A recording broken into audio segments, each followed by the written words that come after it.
Recently, you all must have heard in the news that India is facing oxygen shortage. Soon it became a global news. In fact, many countries like France, Saudi Arabia, UK, Australia, Singapore, Germany, Russia, UAE, and the United States, they all came forward to help. Even China extended support. But Indian government made it very clear that we don't need any Chinese support. After all, one must not forget, today whatever that we are facing is because of China. Sometimes it even boggles my mind how the term COVID-19 has totally replaced the term Wuhan virus, as if China had nothing to do with it. And it is a sheer bad luck that today we all are suffering from some random virus. Anyhow, so as I was saying, many countries are showing support for India's oxygen demand. And that's a good thing. However, they are outside people. Foreign countries are helping India. What we need to understand is that it is because of many state governments' mismanagement and poor governance that has led to this oxygen crisis and the arrival of deadly second wave. If you all have noticed, everything was going smooth till February. Spread of the virus was under control. There was no problem anywhere. Vaccination drive had started. So overall, anybody would say that things were under control till mid-February. In fact, India was sending vaccination to other countries, and everyone in the world were applauding and clapping for India. In fact, the world started branding India as the new pharmacy of the world. And now, all of a sudden, since March, things have turned 180 degree. If you all remember, on January 29th, in the Davos forum, PM Modi said that India has successfully controlled the Wuhan virus. And then from mid-January to mid-April, India has also given 130 million doses to its citizens. Despite all of this, what went wrong with India? So to understand this abstract truth, there are three problems in front of us. First, why is it that now India is badly hit with a second wave when everything seemed to be going smooth till mid-February? And the second one is, from being a vaccine exporter, India is now importing vaccine from United States, Pfizer, Johnson & Johnson, Moderna, and Russia Sputnik. Although the central government has left it to the state governments for the import of these foreign vaccines. And by the way, these foreign vaccines are expensive when compared to the Indian ones. And the third problem is, why is there an oxygen shortage throughout the country? Let's go one by one. The answer to the first problem is, if you all remember, there was a new variant of this virus, or you can say strain, or you can also call it mutation of the original virus. And it was first detected in UK in September 2020. India knew about this and was on full alert. But the Indian government and the Indian scientific community had no clue that a second wave would hit India. So after September 2020, cases in India started dipping. We all have to agree about two things. People were not serious about taking precautions. They were thinking as if the pandemic has come to an end and everything is normal after seeing rapid decline in the cases. And the second thing we have to agree upon is the fact that India also failed to set up its healthcare infrastructure post-September 2020. Now when I say India, the first thing that comes in everyone's mind is Prime Minister Modi, as if he's the only politician who is running the country, and there is no role of chief ministers. Now when we say people were not serious about taking precautions, of course we can blame the general public. However, public is an amorphous crowd. In Hindi we say Janta badi masoom hoti hai. So it is the administration and the government that comes under the scanner. When the second wave had hit in late February, we all know that Maharashtra, Uttar Pradesh, Delhi, Chhattisgarh, Karnataka, Kerala, Tamil Nadu, West Bengal and Rajasthan were among the worst affected states. In fact, they still top the list. With all due respect, let me be a little political here. It was Delhi and Maharashtra that showed rise in cases when the second wave had arrived. How many of these states are ruled by BJP? Uttar Pradesh and Karnataka, that's it. So is it right to only blame the Prime Minister? What about the Chief Minister and state administration? And then in between we also witnessed how the left media targeted the Kumbh Mela. Kumbh Mela started on April 1st, whereas Delhi and Maharashtra showed rise in cases since mid-February. Plus Kumbh Mela was in Haridwar. We didn't see any outbreak in Uttarakhand. Leftist media and opposition blamed Kumbh Mela for the second wave in India. But then rise in cases were seen on those states that are far away from Haridwar.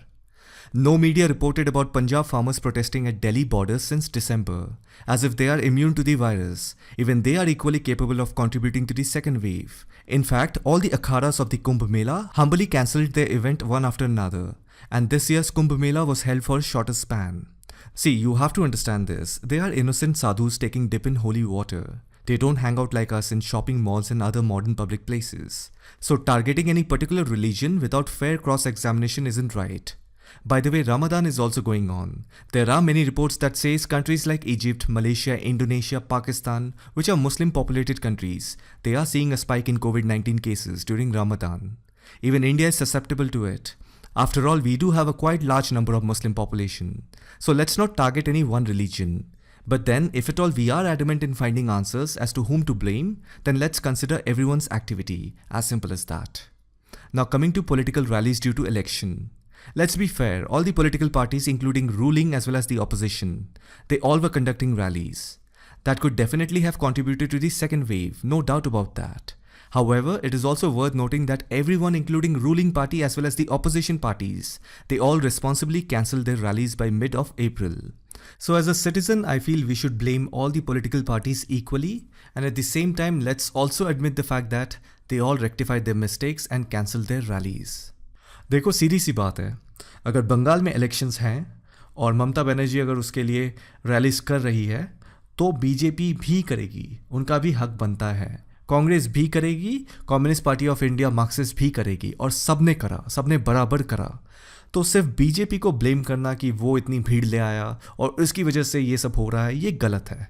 आपको blame करना है तो सबको करिए equally. Then it also came in the news that many states were caught wasting vaccines. Central government allocated vaccines to states and union territories based on urgency, rise of infection, and many other factors like population demand, etc. That means central government maintains a record regarding which state gets how many doses. As a citizen, when you take your vaccination, you need to register your mobile number and you receive a certificate. That means the central government knows exactly how many vaccine doses are being given, who is receiving it. And that also means the central government can easily track who all are getting their doses. Tamil Nadu, Haryana, Punjab, Manipur and Telangana. Tamil Nadu was on top for wasting highest number of vaccine doses. And then there were states like Maharashtra, Punjab and Delhi who were accusing the central government for not giving enough vaccine. In response, even the central government justified their stand and said they are wasting it. Let's not waste our time in finding out who is right and who is wrong. Both the central and state government have their own justifications. But one thing that we all have to agree is that the planning for carrying out a vaccination drive is the responsibility of the state government. That means during crisis in any professional organization, the lower department has to coordinate with the above department. In this case, state government have to coordinate with the central government and follow the instructions accordingly. And to be very frank, the opposition hates Modi. ये लोग मोदी के विरोध में आम जनता को भी मार देंगे, पर देखिए उसका एक समय होता है, हर समय विरोध नहीं करना होता। जिन राज्यों में भाजपा की सरकार नहीं है, वही राज्य सरकारों की मिसमैनेजमेंट के कारण ज्यादातर लोग मर रहे हैं। Look at the state of Odisha. Chief Minister Naveen Patnaik has done such a wonderful job. He used the fund from the center towards the betterment of his people and set up many oxygen plants so that during the time of crisis, people and hospitals won't have any problem. Now he belongs to Biju Janata Dal. It is not even part of the NDA alliance. It used to be, but not anymore. Even still, Odisha is coordinating with center, right? So overall, we can come to this conclusion that the reasons behind the second wave of Wuhan virus in India is due to ongoing festivals. I will not deny that. But we have to consider every festival equally, plus mention farmers' protest as well, and not be selective. And the spread is also because of election rallies conducted by almost every political party that has upcoming state elections. And the third reason is due to poor management of vaccines by the state governments. Now coming to the second problem, from being a vaccine exporter, India is now importing vaccine. Now how did this happen? This happened because of three main reasons. 1. Lack of investment in vaccine production. 2. Raw material shortage. And the third one is underestimating domestic need. Lack of investment in production is due to the fact that the pricing of the COVID-19 vaccine is low. If any of your parents have taken this vaccine so far, you will know that it's free of cost if you take it from a government hospital. But in private hospital, you have to pay. Here is the new purchase price of the vaccines for states and private hospitals. Covaxin will be priced at Rs 600 per dose for state governments and Rs 1200 for private hospitals. Covishield will be priced at Rs 200 for state government and Rs 600 for private hospitals. Till April 38th, 100% of the vaccines produced will be given through the center to its own vaccination centers, state government hospitals and private hospitals. From May 1st, 50% of the vaccines made by the manufacturer will go to center, while the other 50% will be for state government, private hospitals and the open market. That means if you are above 18 years of age, you will be able to get a vaccine at a central government hospital, a state government hospital, or a private hospital from May 1st. Some states have announced that anybody above the age of 18 will receive a free vaccination. However, if you do not live in those states, you will be able to get the vaccine if you pay an amount which is likely to be Rs 400 plus additional cost including tax. For people above 45 years, Covishield, which is produced by Serum Institute of India, and Covaxin, which is produced by Bharat Biotech, can be obtained free of cost at government vaccination centers. At private hospitals, people who are above 45 could get either vaccine for Rs 250. Clearly, you can see that the central government so far had procured 100% of the vaccines and had bear the cost for the first round of vaccination drive, and many of our parents got it for free. Well, there is no such thing as free, the government paid from the PM CARES fund. But you also have to understand this. When government purchases something, they always squeeze the profit margin of the private manufacturers in order to bring the prices down. And that is what the central government did. The government also did not give any advance payment to these manufacturers. That means they invested their own money. We have to understand that even the vaccine manufacturers don't have enough fund to continue producing it. That is why from May 1, vaccines will be charged both in government as well as private hospitals. But the prices will be different. And then you must have also heard that AstraZeneca vaccine was banned in Europe. There were allegations that it is causing blood clot in patients. The same vaccine in India is known as Covishield, produced by Serum Institute of India. So far, everyone above 45 years of age has received this vaccine for free in government hospitals. Even our soldiers and veterans have received this particular vaccine. So as an Indian, I cannot believe the allegation of the European countries. I strongly believe it is a strategy by the Western countries, including United States, to devalue Indian vaccine and destroy India's credibility of being the pharmacy of the world. Now you may ask, why do I think like that? If you remember last year on 21st November 2020, the G20 summit took place. It was scheduled to take place in Riyadh, the capital of Saudi Arabia, from 21st to 22nd November 2020, but then it took place virtually. In that meeting, the G20 leaders agreed to make Wuhan virus vaccine available and affordable for all by jointly funding $4.5 billion gap by the end of 2020. The $4.5 billion amount is for mass procurement and delivery of COVID-19 tools and COVAX facility. COVAX is a global initiative to ensure that people in all corners of the world will get access to COVID-19 vaccines once they are available, regardless of their wealth. It was launched in April 2020 by the World Health Organization, the European Commission and France in response to the Wuhan virus pandemic. There is also a private American organization called Gavi. The full form is Global Alliance of Vaccine and Immunization, which is partially or maybe fully owned by Bill and Melinda Gates Foundation. So this organization, along with the World Health Organization, the European Commission and France, have taken up the responsibility of developing the COVID-19 vaccine. So basically the $4.5 billion amount will largely go to Gavi, World Health Organization, the European Commission and France. In other words, vaccine will be available from a developed nation, but at the expense of the majority. So on one hand, it's a good thing that there will be a vaccine. But on the other hand, the knowledge, technology, economy and the money supply will be concentrated in the hands of the Western countries. Now within few months, that is by January 2021, India came up with its own indigenous vaccine. Ab inko lagni thi mirchi. And that is the reason they banned our Covishield vaccine, which is AstraZeneca. And further, look at the statement of Angela Merkel, who is the Chancellor of Germany. She said, Europe allowed India to become a pharma hub. Basically, if you can read between the lines, what she's trying to say is India is not capable. And it is because of Europe's mercy that India was able to come on top.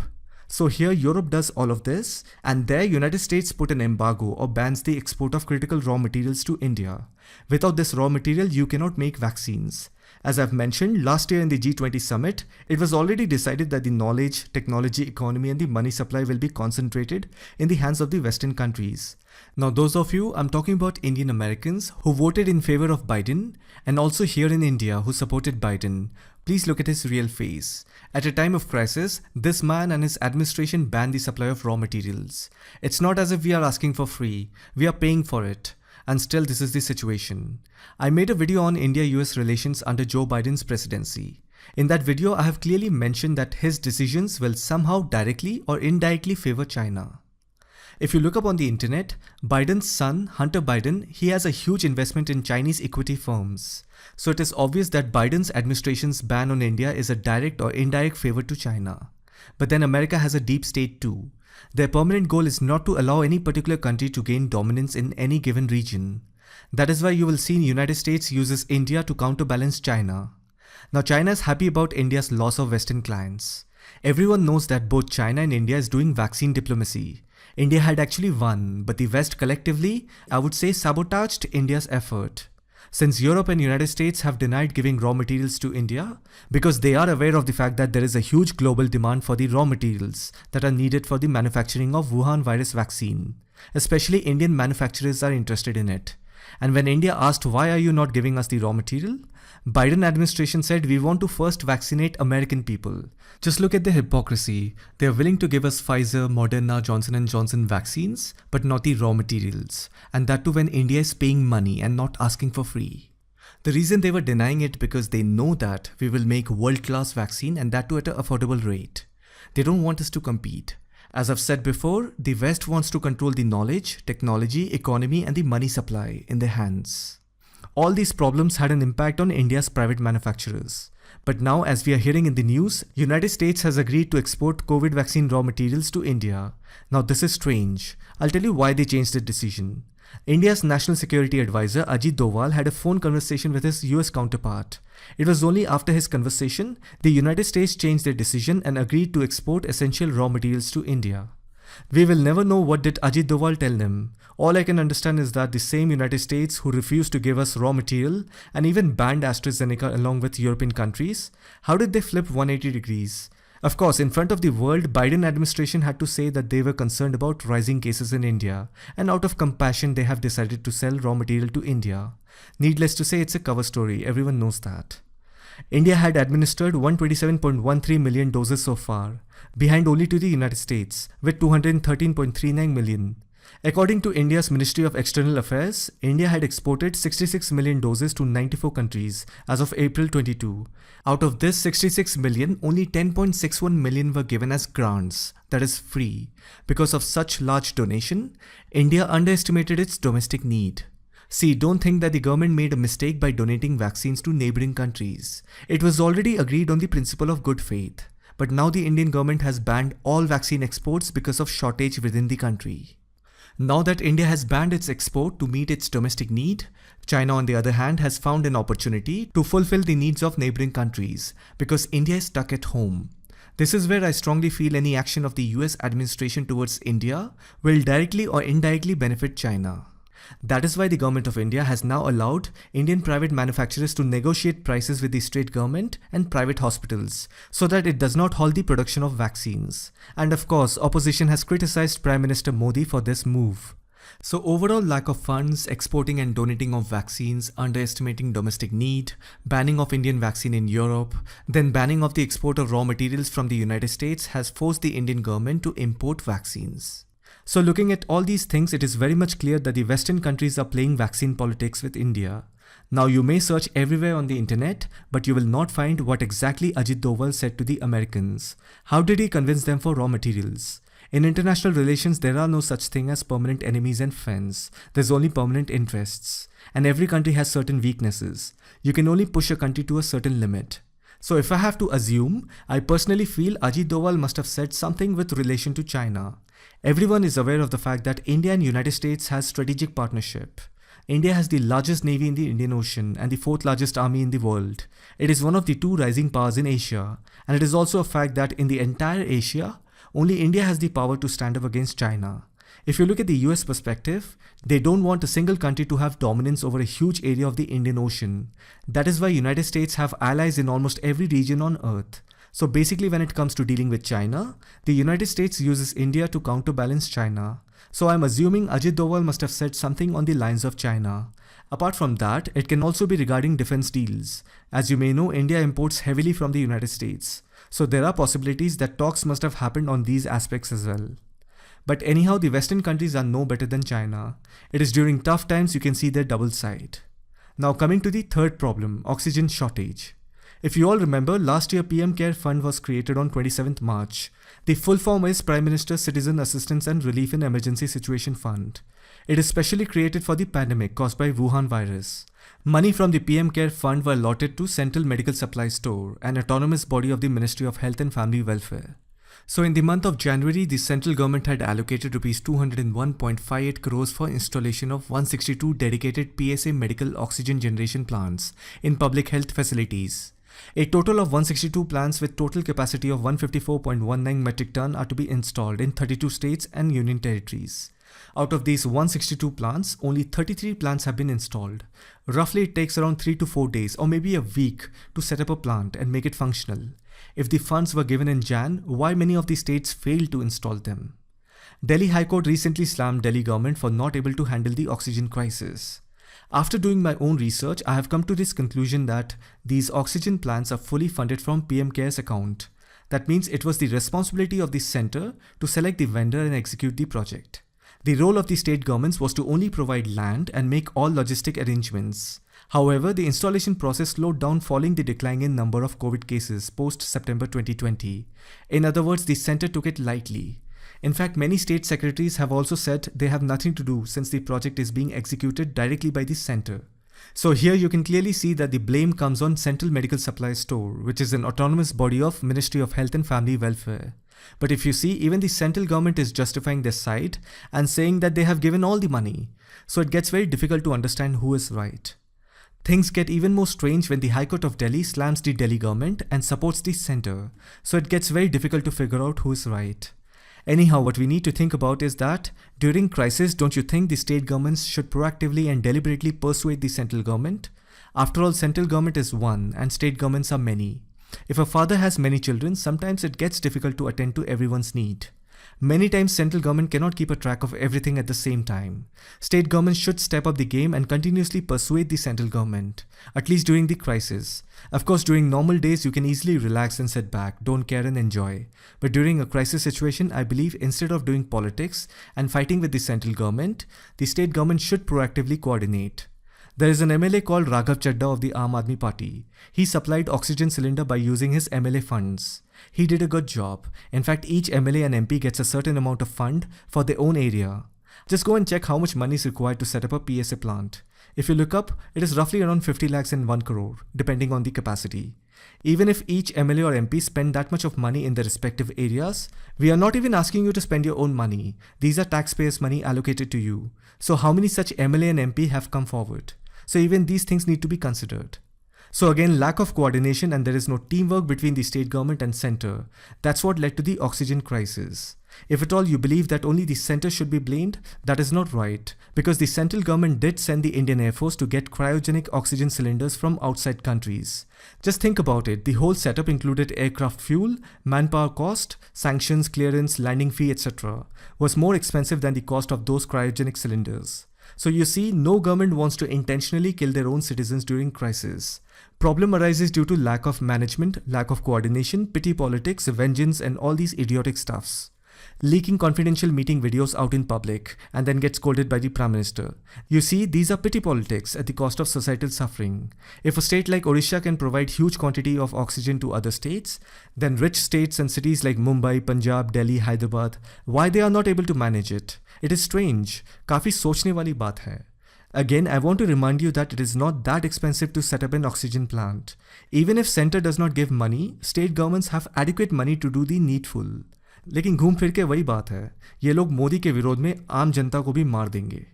तो अगर आप इस सारे situation को broadly analyse करेंगे तो आपको मालूम चलेगा कि भारत के खिलाफ कई वेस्टर्न कंट्रीज साजिश कर रही है और भारत के अंदर ऑपोजिशन पार्टियों का सिर्फ एक ही काम है, मोदी का विरोध करना. और इसी कारण आज पिछले 2 महीने से भारत की ये स्थिति हो रखी है. और बात नैतिकता की है, जिसे अंग्रेजी में कहते हैं मॉरल वैल्यू. पिछले साल अगर आपको याद होगा, अप्रैल 2020 में न्यूयॉर्क में स्थिति इतनी खराब थी जब इतने लोग मर रहे थे. अमेरिकी फौज और नेशनल गार्ड इतनी सारी लाशें उठा कर गाड़ रही थी, जला रही थी. तब इंडिया ने तो ऐसा कोई कैंपेन नहीं चलाया, वेस्टर्न कंट्रीज़ के बुरे वक्त को उछाल के दिखाया. हमने तो ये सब नहीं किया. और आज ऐसी ऐसी कैंपेन्स चल रही है हिंदुस्तान के खिलाफ. इनफैक्ट हमारे यहाँ खुद के लोग भी इसमें मिले हुए हैं. तो ये सब चीज़ें साफ दिखती है. तो ये बहुत बड़ी साजिश है हिंदुस्तान के खिलाफ, और वो भी ऐसे वक्त जब भारत सुपर पावर बनने जा रहा है. So anyhow, I hope you got an overview as to how things turned bad in the last few months. Who are those external forces that are trying to sabotage India's credibility and what led to the oxygen crisis?